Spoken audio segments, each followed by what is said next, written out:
I was brought up going to church. You know, when you're 8 years old and someone tells you if you disobey, you're going to get struck by lightning, that scares you. And I think that pushed me away ultimately, because when you have to live your life being scared to death of doing something wrong and God punishing you, and that being taught your whole entire life, eventually when you turn 15 and everybody else is doing what they want to do, you're like, I'll do what I want to do. They're not getting struck by lightning. I started running around with some wild people, drinking, partying, looking for something. I ran to all the wrong things. Alcohol being one of the biggest parts of it. Like, I would get so intoxicated that I would have to go to the bathroom and just cry, because I would look myself in the mirror and I could still hear God in the back of my head. It's not what I have for you. It's not the plan that I have for you. But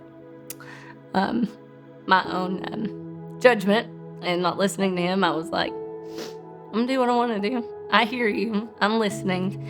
But sometimes that voice in the back of your head gets too loud. And finally, I listened to that voice when I was about 4 months pregnant. I said, I don't want to live my life like this. I don't want to bring a child into this world with me being like this. And that's when I decided to try the creek.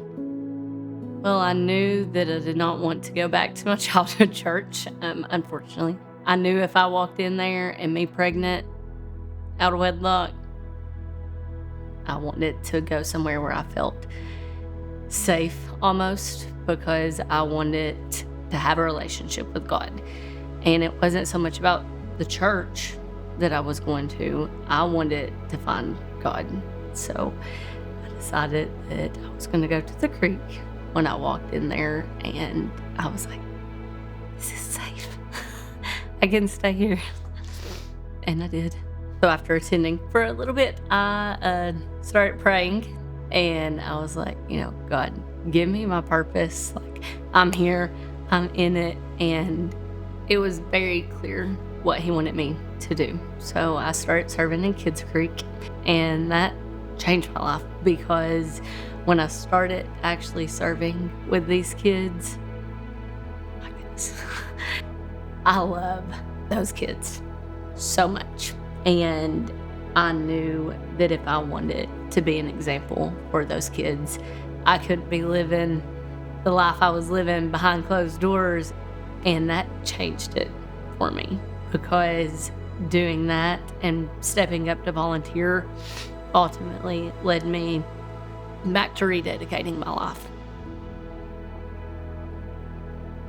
After I rededicated my life and joining, I'd already been doing Kids Creek, so I decided I was going to do Upfront with a bunch of senior girls. I was, man, I'm going to be able to tell them what not to do in life and maybe guide them to what they need to be able to do in life, but ultimately build a relationship with them so that they don't pull an Ashley. And that they can trust me, and that they can come to me, and I can be an example to them of what God's grace has done for me, because he gave me what I always asked for. And if I wouldn't have went back to church, Harper may have been living the same life that I unfortunately had to live when my biological mom left me at the hospital and ended up ODing when I was 13. I'm very thankful that she gets to live the life that she lived, because I listened and went back time and time again to a church that welcomed me. And when I saw God's love for me through a lot of those people, I stayed. I said, I want my baby to be part of this. I want her to be brought up with these type of people. I want her to love God, and I want her to love people.